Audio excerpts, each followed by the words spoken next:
به نام یاد خدا. سلام و درود خدمت حضور همتان. ارادتمند هستم انشاءالله از سطح کامل برخوردار باشین. دوستان امروز قصد دارم که شما را به نحو پنهان نمودن و یا قاید نمودن درایو های از حوادث کامپیوترمان با استفاده از CMD آشنا بسازم. چگونه ما شما میتونیم درایو ها از کامپیوترمان را با استفاده از CMD قاید بسازیم. پس به این منظور تا خود ویدیو ما را همراهی بفرمایید.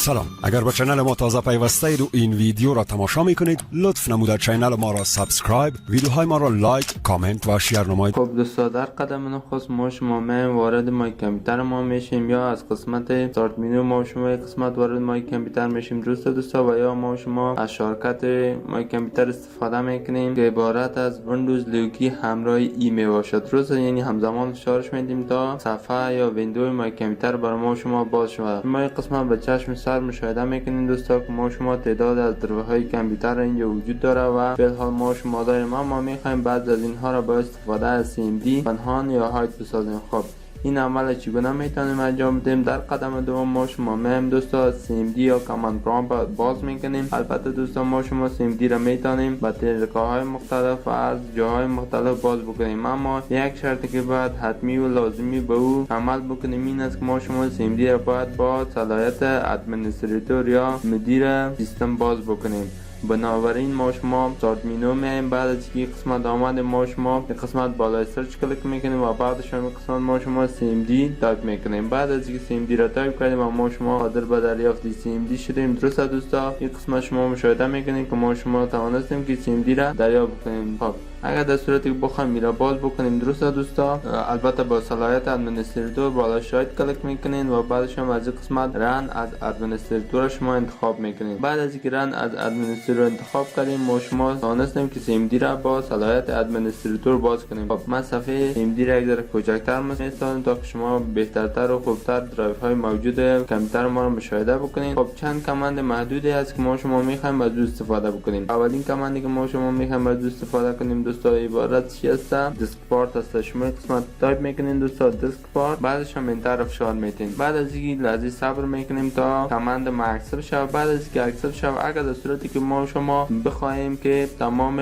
والیوم های داخل کامپیوتر ما را برای ما شما نشان بده لیست والیوم برش مییم و اگر در صورتی که بخوایم تمام هارد دیسک های داخل کامپیوتر ما را برای ما شما نشان بده ما شما لیست دیسک برش مییم. درست است. قسمت لیست دیسک انتخاب میکنیم. اگر در صورتی بخوایم دیسک ها را برای ما نشان بده اما فعلا ما شما دیسک ها را نیاز نداریم بلکه ما شما والیوم ها را نیاز داریم. بنان ما شما لیست والیوم برش نوشته میکنیم. مگر هم شما که نوشته بکنین مشکل نداریم، خفا شما نوشته کنین بعد شما از کیبورد انتر فشار میتین. خب دوستا بعد از اینکه از کیبورد ما شما انتر فشار دادیم این قسمت شما مشاهده میکنیم ما شما تقریبا چند تعداد والیوم های اینجا موجود میباشه و فعل حال ما شما داریم دوستا. قسمت شما مشاهده میکنیم که تقریبا 6 والیوم ما شما داریم دوستا که یعنی صفر هم امروز ما شما شمارش کنیم 6 میشه 5 است و یکی اینجا 6 است. خب هر کدام از این اگر در صورتی که ما شما بخوایم هاید بسازیم بسیار به شکل ساده و راحتی عمل انجام داده میتونیم. بالفرض ما شما میخوایم که لوکال دیسک اف پنهان بسازیم. بنان ما شما این قسمت کامند بعدی که تایپ میکنیم دوستا چی است نوشته میکنیم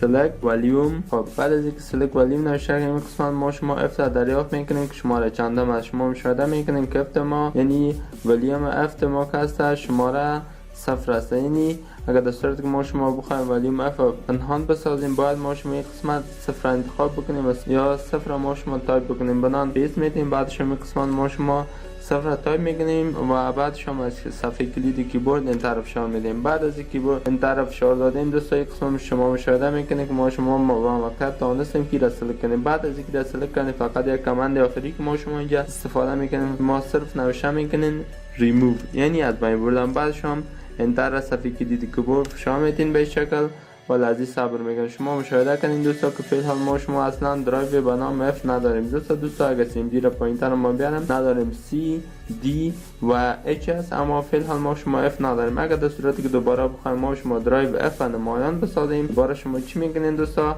اگر در صورتی که خود در CMD قسمت میباشین مشکل نیست دوباره قسمت اساین نوشته میگین. اگر در صورتی که شما این قسمت نمیباشین مرحله اول تا این قسمتی که ما شما پیش اومدیم میره تکرار میکنیم و به جای ریموو شما چی میگین دوستا؟ اساین میگین. درسته؟ به شکل شما تایپ میکنین اساین. بعد از اینکه تایپ کردیم ما شما با شکل بسیار موفقیت آمیز توانستیم که درایو اف ما را دوباره چی بکنیم دوستان، نمایان بسازیم. به شکل ما شما بسیار ساده و راحت میتوانیم که تمام درایو ها یا ریمووال دیسک های ما که در قسمت مای کامپیوتر ما میباشه پنهان بسازیم یا آنها را بسازیم. البته نباید فراموش بکنیم که یکی از طریقه ها میباشه که ما شما با چندین طریق میتونیم کار انجام بدیم. مثلا ما شما میتونیم از گروپ پالیسی هم عمل انجام بدیم و همچنان از دیسک منیجمنت ما شما نیز میتونید عمل انجام بدین که در ریکارد های بعدی یا در ویدیوهای بعدی ان شاء الله بعد از اون مبحثا نیز بحث خواهیم کرد. خب این بود موضوع امروزی ما. رضوان هستم. ان شاء الله مورد توجه و لطفتان قرار گرفته باشه و استفاده گسترده و ارزنده از پیش داشته باشین. سلام دوباره، بدرود، وقت خوش.